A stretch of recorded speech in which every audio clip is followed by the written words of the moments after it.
अस्सलाम वालेकुम नाजरीन, ਤੁਸੀਂ ਦੇਖ ਰਹੇ ਹੋ ਪੰਜਾਬੀ ਪ੍ਰਚਾਰ ਟੀਵੀ ਔਰ ਮੈਂ ਆ ਇਰਫਾਨ ਸਮੋਰ। ਨਾਜ਼ਰੀਨ, ਅੱਜ ਮੈਂ ਬੜਾ ਇੱਕ ਇੰਟਰਸਟਿੰਗ ਕੁਐਸਚਨ ਲੈ ਕੇ ਆਇਆ ਵਾਂ। ਅੱਜ ਦਾ ਟੌਪਿਕ ਇਹ ਵੇ ਕਿ ਲੋਕਾਂ ਨਾਲ ਮਿਲਾਂਗੇ, ਉਹਨਾਂ ਨੂੰ ਪੁੱਛਾਂਗਾ ਕਿ ਉਹ ਕੀ ਨਾਮ ਆ ਤੁਹਾਡਾ। ਹਫੀਜ਼। ਬੰਗਲਾਦੇਸ਼ ਦੇ ਬਾਰੇ ਚ ਕੀ ਜਾਣਦੇ ਤੁਸੀਂ?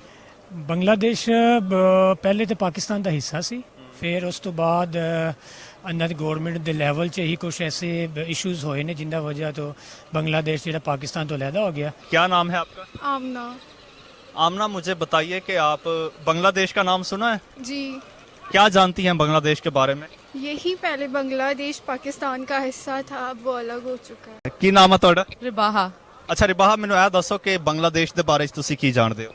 ਮੈਂ ਬੜਾ ਕੁਝ ਜਾਣਨੀ ਆ। ਅੱਛਾ, ਸਾਨੂੰ ਵੀ ਦੱਸੋ ਫਿਰ, ਸਾਡੇ ਵਿਊਅਰਸ ਨੂੰ ਵੀ ਦੱਸੋ। ਤੁਸੀਂ ਇਹ ਦੱਸੋ ਕੀ ਜਾਣਨਾ ਚਾਹੁੰਦੇ ਹੋ? ਇਹ ਦੱਸੋ ਨਾ, ਬੰਗਲਾਦੇਸ਼ ਦਾ ਦੇਸ਼ ਦਾ ਨਾਮ ਸੁਣ ਕੇ ਤੁਹਾਡੇ ਮਾਈਂਡ 'ਚ ਕੀ ਆਉਂਦਾ ਹੈ? ਮੇਰੇ ਮਾਈਂਡ 'ਚ ਤੇ ਬੜਾ ਕੁਝ ਆਉਂਦਾ ਹੈ, ਲੇਕਿਨ ਸਭ ਤੋਂ ਪਹਿਲਾਂ ਉਹਨਾਂ ਦੇ फूड बड़े खाए जाते हैं, मछली बड़ी पसंद की जाती है उत्थे। सीन ये है कि वहाँ के जो है लोग बहुत ज़्यादा लविंग है, ठीक है। मेरे खुद भी वहाँ पे बहुत ज़्यादा फ्रेंड्स हैं। और अगर लैंग्वेज की बात की जाए, सॉरी करेंसी की बात की जाए तो टका वहाँ पे यूज़ किया जाता है और ढाका उनकी जो कैपिटल है। और दूसरे नंबर पे देखा जाए तो वो बहुत ज़्यादा तरक्की करे, इवन के वो पाकिस्तान से ही अलहदा हुए हैं, सेपरेट हुए हैं। एक बड़ी दुख से कह रही हूँ कि वो पाकिस्तान से अलग हुए हैं, तो लेकिन अनफॉर्चुनेटली नहीं या फॉर्चुनेटली कि वो हमसे बहुत आगे जा रहे हैं, ठीक है। हालांकि हमसे बाद में वो आज़ाद हुए हैं, ठीक है। हमसे बाद में वो सेपरेट हुए हैं, लेकिन फिर भी वो हमसे ज़्यादा तरक्की करें। अगर हम उनके फॉरेक्स रिजर्व की बात की जाए तो उनका $40 बिलियन से भी ज़्यादा का है और हमारा $20 बिलियन के राउंड अबाउट है। तो ये देखा जाए कि वो फॉरेक्स रिजर्व उनका कितना अच्छा जा रहा है। जब कोई कंट्री काम करती है तो आपके तभी फॉरेक्स रिजर्व आपके बेहतर होते हैं ना, तो यानी कि काम उनका जो है बहुत बेहतर है। और अगर इकोनॉमी के हिसाब से बात की जाए तो उनकी इकोनॉमी भी बहुत ज़्यादा हमसे बेहतर जा रही है। और अगर वो देखा जाए तो वो कॉटन इंडस्ट्री में और हर फील्ड में वो बहुत ज़्यादा, इवन के एजुकेशन सिस्टम की बात की जाए, पिछले दिनों मैं भी इसी पे प्रोग्राम कर रही थी तो मैंने ये रिसर्च देखी कि उनकी जो एजुकेशन, प्राइमरी एजुकेशन है वो 92% वहाँ पे स्टूडेंट्स को प्रोवाइड की जाती है। इवन कि अगर पाकिस्तान की बात की जाए तो पाकिस्तान में 78% प्रोवाइड की जाती है। अब आप इसी से हिसाब लगा लें। और अगर बात की जाए तो GDP की बात की जाए, कोविड के दिनों में हर मुल्क बहुत ज़्यादा खसारे में जा रहा है, ठीक है। तो खसारे में जा रहा है तो मैंने रिसर्च की तो मैंने देखा कि उनकी जो GDP है, मतलब हमारी GDP 0.4% ग्रो किया कोविड में, जबकि उनकी जो है 4% ग्रो की है। 4% वो हमसे आगे जा रहे हैं GDP वाइज। सिर्फ GDP की मैं बात कर रही हूँ, और इकोनॉमी तो सबको पता है कि वो हमसे आगे जा रही है। तो इसके पीछे देखें ना कि फैक्ट क्या है, ठीक है, कि वो फैक्ट क्या आया है कि वो क्यों इतने आगे जा रहे हैं। उनकी एजुकेशन सिस्टम हमसे अच्छा जा रहा है। और देखिए, गुर्बत तो हर जगह होती है, ये नहीं मैं कह रही कि वो प्रॉपर ही ठीक हो गए हैं, लेकिन ਕੰਪੈਰੀਜ਼ਨ किया जाए तो। ਅੱਛਾ ਰਿਬਾਹਾ, ਤੁਹਾਡੀ ਕਾਫੀ ਰਿਸਰਚ ਹੈ ਇੰਟਰਨੈਸ਼ਨਲ ਇਸ਼ੂਜ਼ ਤੇ, ਤੁਸੀਂ ਪ੍ਰੋਗਰਾਮਸ ਵੀ ਕਰਦੇ ਹੋ ਔਰ ਤੁਸੀਂ ਬੜੀ ਇਨਫੋਰਮੇਟਿਵ ਗੱਲਾਂ ਕੀਤੀਆਂ ਨੇ। ਤੁਸੀਂ ਇਹ ਦੱਸੋ, ਤੁਹਾਨੂੰ ਕੀ ਲੱਗਦਾ ਹੈ ਕਿ ਪਾਕਿਸਤਾਨ ਦਾ ਹੀ ਉਹ ਇੱਕ ਹਿੱਸਾ ਸੀ, ਪਾਕਿਸਤਾਨ ਪਿੱਛੇ ਰਹਿ ਗਿਆ, ਬੰਗਲਾदेश बहुत ਅੱਗੇ ਚਲਾ ਗਿਆ, ਇਹਦਾ ਮੇਨ ਇਸ਼ੂ और रीजन की है? Lack of interest. पाकिस्तानी पता है क्या है, हम लोग ना किसी और पे डिपेंड करते हैं, इवन मी, इवन यू, कि हम लोग किसी पे डिपेंड करते हैं। हम लोग कहते हैं यार, फॉर एग्जांपल कि अगर हम लोग काम करते हैं ना, हम कहते हैं यार चलो कोई नहीं, कल कर लेंगे, परसों कर लेंगे, चलो ये छोड़े। हम कहते हैं कि ना चलो कोई नहीं, ये दूसरा बंदा ही हमारा काम कर दे। देखें, बांग्लादेश को छोड़े, इंडिया को छोड़े, हम कहीं और चले जाए ना, यूरोप की बात कर लें, वो लोग हमसे क्यों इतने सक्सेसफुल है कि वो किसी पे डिपेंडेंट नहीं करते। वो एट अ टाइम 3 जॉब्स कर रहे होते हैं और उनको कोई फर्क नहीं पड़ता। इंसानी बॉडी है, जैसे मर्जी ढालोगे वैसे ढल जाएगी। तो हम लोगों को यहाँ पे इतनी फैसिलिटीज़ हैं, इवन कि हम लोग काम खुद करते हैं। वहाँ पे एक नौकर को की सैलरी ज़्यादा होगी आम इंसान की, ठीक है।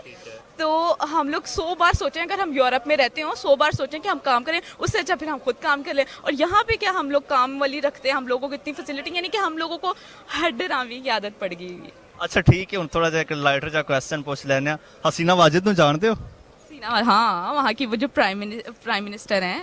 पाकिस्तान आ रही है, वेलकम करोगे उन्हें और कैंज करोगे? Most welcome. अगर वो पाकिस्तान आ रही हैं, वैसे मैंने सुना नहीं, लेकिन अगर आप कह रहे हैं वो पाकिस्तान आ रही है तो हम लोग उनको। अच्छा सुनिया, मैं भी नहीं कहा, प्राइम मिनिस्टर इमरान खान ने इनवाइट किया वा, उन्होंने इनविटेशन दिता वा, हुण देखो आउंदे ने नहीं आउंदे, लेकिन अगर आउणगे तो वेलकम करोगे? हाँ, वेलकम ज़रूर करेंगे। हम लोग बहुत अच्छे तरीके से वेलकम करेंगे। हम लोग खुद डेवलप करना चाहते हैं उनके साथ अच्छे ताल्लुकात, और हमारी तरफ से वेलकम है, हम उनका इंतज़ार कर रहे हैं वो आए।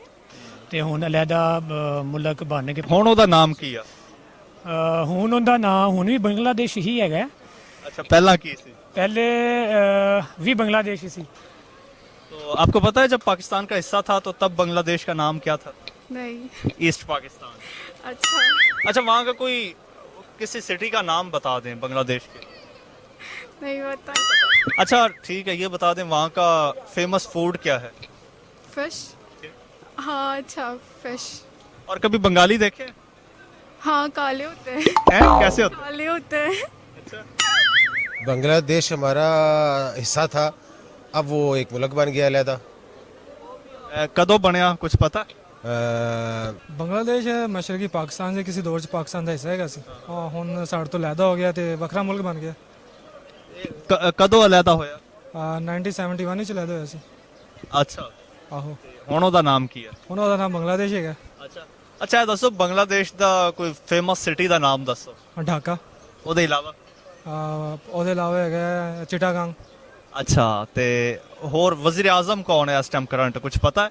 ਹਸੀਨਾ ਵਾਜਦ ਹੈਗੀ ਆਈ ਥਿੰਕ, ਜਿੱਥੇ ਮੇਰਾ ਖਿਆਲ ਹੈਗਾ। ਹਾਂਜੀ। ਅੱਛਾ, ਸੁਣਿਆ ਹਸੀਨਾ ਵਾਜਿਦ ਕੋਈ ਪਾਕਿਸਤਾਨ ਆਉਣ ਦਾ ਪਲਾਨ ਕਰ ਰਹੀ ਹੈ, ਇਹ ਕਹੋਗੇ? ਉਹ ਉਦੋਂ ਤੱਕ ਨਹੀਂ ਆਈ ਜਦ ਮੋਦੀ ਇਜਾਜ਼ਤ ਨਹੀਂ ਦਿੰਦਾ। ਬੰਗਲਾਦੇਸ਼ ਤੇ ਪਹਿਲੇ ਮੇਰੇ ਖਿਆਲ ਵਿੱਚ ਪਾਕਿਸਤਾਨ ਦਾ ਹਿੱਸਾ ਹੁੰਦਾ ਸੀ, ਬਾਅਦ ਵਿੱਚ ਉਹ ਸੈਪਰੇਟ ਹੋ ਗਏ ਨੇ। ਪਤਾ ਨਹੀਂ ਕੀ ਹੋਇਆ, ਸਾਜ਼ਿਸ਼ ਵਗੈਰਾ ਹੋਈ ਸੀ ਤੇ ਪਤਾ ਨਹੀਂ ਇਹੋ ਜਿਹਾ ਸੀਨ ਚੱਲਦਾ ਰਿਹਾ। ਲੇਕਿਨ ਉਧਰ ਕੇ ਆਵਾਮ ਜੋ ਹੈ ਉਹ ਮੈਨੂੰ ਦਿੱਲੀ ਪਸੰਦ ਹੈ। ਉਹ ਇਸ ਵਜ੍ਹਾ ਤੋਂ ਹੈ ਕਿ ਪਿਛਲੇ ਦਿਨਾਂ ਉਹ ਮੈਂ ਵੇਖੀ ਸੀ ਕਲਿੱਪ ਵੇਖ ਰਹੇ ਸੀ, ਬੰਗਲਾਦੇਸ਼ ਮੋਦੀ ਉੱਥੇ ਗਿਆ ਹੈ ਤੇ ਮੁਸਲਮਾਨਾਂ ਨੇ ਉਹਦਾ ਬੜਾ ਬੁਰਾ ਹਸ਼ਰ ਕੀਤਾ ਹੈ। ਯਾਨੀ ਉਹ ਹਸੀਨਾ ਵਾਜਿਦ ਦਾ ਆਉਣਾ ਮੋਦੀ ਦੀ ਇਜਾਜ਼ਤ ਨਾਲ ਮਸ਼ਰੂਤ ਹੈ। ਬੰਗਲਾਦੇਸ਼ ਤੇ ਇੰਡੀਆ ਦਾ ਬੜਾ ਅਸਰ ਰਸੂਖ ਚੱਲਦਾ ਹੈਗਾ ਤੇ ਜਦੋਂ ਤੱਕ ਉਹਨਾਂ ਦੀ ਸੈਟਲਮੈਂਟ ਨਹੀਂ ਹੋਈ ਉਦੋਂ ਤੱਕ ਪਾਕਿਸਤਾਨ ਨਹੀਂ ਆਉਂਦੀ। ਅੱਛਾ, ਤੇ ਬੰਗਲਾਦੇਸ਼ੀ ਕੋਈ ਫੇਮਸ ਫੂਡ ਪਤਾ ਹੈ? ਬੰਗਲਾਦੇਸ਼ ਦੀ ਫੇਮਸ ਫੂਡ ਮਛਲੀ ਹੈਗੀ ਹੈ ਜੋ ਬਹੁਤ ਪਸੰਦ, ਮੈਂ ਤਾਂ ਤਿੰਨੇ ਟਾਈਮ ਹੀ ਖਾਂਦੇ ਨੇ। 71। ਅੱਛਾ, ਇਹ ਦੱਸੋ ਹੁਣ ਬੰਗਲਾਦੇਸ਼ ਬਣ ਗਿਆ, ਪਹਿਲਾਂ ਇਹਦਾ ਨਾਮ ਕੀ ਸੀ? पहले मशरकी पाकिस्तान। ਅੱਛਾ, ਹੋਰ ਕੋਈ ਖਾਸ ਚੀਜ਼ ਜਿਹੜੀ ਬੰਗਲਾਦੇਸ਼ ਦੇ ਬਾਰੇ ਤੁਸੀਂ ਜਾਣਦੇ ਹੋ ਸਾਡੇ ਨਾਲ ਸ਼ੇਅਰ ਕਰੋ। ਸਮੁੰਦਰ ਹੈ ਉਹਦੇ ਚਾਰੋਂ ਤਰਫ, ਔਰ ਉੱਥੇ ਮੱਛਲੀ ਬਹੁਤ ਜ਼ਿਆਦਾ ਖਾਈ ਜਾਂਦੀ ਹੈ। ਮੱਛਲੀ ਦਾ ਬਿਜ਼ਨਸ ਬਹੁਤ ਜ਼ਿਆਦਾ ਹੈਗਾ, ਕਾਰੋਬਾਰ ਬਹੁਤ ਹੈ ਮੱਛਲੀ ਦਾ। ਬੰਗਲਾਦੇਸ਼ ਦਾ ਦੱਸੋ। ਅੱਛਾ, ਬੰਗਲਾਦੇਸ਼ ਦੇ ਢਾਕਾ ਹੈ ਮੇਰੇ ਖਿਆਲ ਵਿੱਚ। हाँ बिल्कुल ठीक ठाक है। तो अच्छा, कोई फेमस फूड दस दो बांग्लादेश का। फेमस फूड है मेरे ख्याल में उनका चावल है शायद, या मछली है। मछली चावल। मछली चावल यही शायद ज़्यादातर वहाँ पे लोग पसंद करते हैं। सीन ये है कि वहाँ के जो है लोग बहुत ज़्यादा लविंग है, ठीक है। मेरे खुद भी वहाँ पे बहुत ज़्यादा फ्रेंड्स हैं। और अगर लैंग्वेज की बात की जाए, सॉरी करेंसी की बात की जाए तो टका वहाँ पे यूज़ किया जाता है। और ढाका उनकी वो जो कैपिटल है। अगर देखा जाए तो बांग्लादेश की आवाम तो बहुत अच्छी है। आवाम के साथ हमारा दिली लगाव है, दिली प्यार है। ਉਹਨਾਂ ਦਾ ਵਜ਼ੀਰ ਆਜ਼ਮ ਕੌਣ ਹੈ ਅੱਜ ਕੱਲ? ਹਸੀਨਾ ਵਾਜਿਦ। ਹਸੀਨਾ ਵਾਜਿਦ। ਅੱਛਾ, ਹਸੀਨਾ ਵਾਜਿਦ ਨੂੰ ਵਜ਼ੀਰ ਆਜ਼ਮ ਇਮਰਾਨ ਖਾਨ ਨੇ ਦਾਵਤ ਦਿੱਤੀ ਆ ਪਾਕਿਸਤਾਨ ਆਉਣ ਦੀ, ਕੀ ਲੱਗਦਾ ਆਏਗੀ? ਆਣਾ ਤੇ ਚਾਹੀਦਾ ਵੇ, ਕੋਈ ਮਮਾਨਤ ਤਾਂ ਨਹੀਂ ਉਹਦੇ 'ਚ, ਬਾਕੀ ਅਗੋਂ ਉਹ ਹੀ ਬਿਹਤਰ ਜਾਣਦੇ ਨੇ।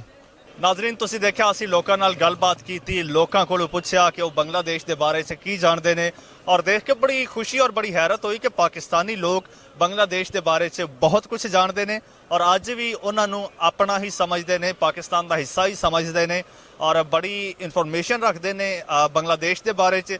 ਇਵਨ ਉਹਨਾਂ ਨਾਲ ਡਿਫਰੈਂਟ ਟੌਪਿਕਸ ਤੇ ਗੱਲ ਹੋਈ, ਉਹਨਾਂ ਦੀ ਬੰਗਲਾਦੇਸ਼ ਦੇ ਫੂਡਸ ਦੇ ਹਵਾਲੇ ਨਾਲ ਗੱਲ ਹੋਈ ਔਰ ਪੋਲਿਟਿਕਸ ਦੇ ਹਵਾਲੇ ਨਾਲ ਗੱਲ ਹੋਈ, ਉਹਨਾਂ ਦੇ ਸ਼ਹਿਰਾਂ ਦੇ ਨਾਮ ਪੁੱਛੇ, ਲੋਕੀ ਬੜਾ ਕੁਝ ਜਾਣਦੇ ਸੀ। ਔਰ ਹੁਣ ਤੁਸੀਂ ਦੱਸਣਾ ਵਾ ਕਿ ਤੁਸੀਂ ਬੰਗਲਾਦੇਸ਼ ਦੇ ਬਾਰੇ 'ਚ ਕਿੰਨਾ ਕੁ ਜਾਣਦੇ ਹੋ। ਤੁਸੀਂ ਕਿੰਜ ਦੱਸਣਾ ਹੈ, ਕਮੈਂਟ ਬਾਕਸ 'ਚ ਜਾਣਾ, ਉੱਥੇ ਜਾ ਕੇ ਇੱਕ ਕਮੈਂਟ ਕਰਨਾ, ਕਮੈਂਟ ਲਾਜ਼ਮੀ ਕਰਨਾ ਔਰ ਤੁਸੀਂ ਦੱਸਣਾ ਤੇ ਕਿ ਤੁਸੀਂ ਬੰਗਲਾਦੇਸ਼ ਦੇ ਬਾਰੇ 'ਚ ਕੀ ਜਾਣਦੇ ਹੋ, ਕੋਈ ਨਵੀਂ ਚੀਜ਼ ਜਾਣਦੇ ਹੋ ਤੇ ਉਹ ਸਾਡੇ ਨਾਲ ਵੀ ਸ਼ੇਅਰ ਕਰੋ। ਔਰ ਹਾਂ, ਚੈਨਲ ਵੀ ਸਬਸਕ੍ਰਾਈਬ ਕਰ ਲਓ ਤੇ ਮੈਨੂੰ ਇਜਾਜ਼ਤ ਦਿਓ। ਰੱਬ ਰੱਖਾ।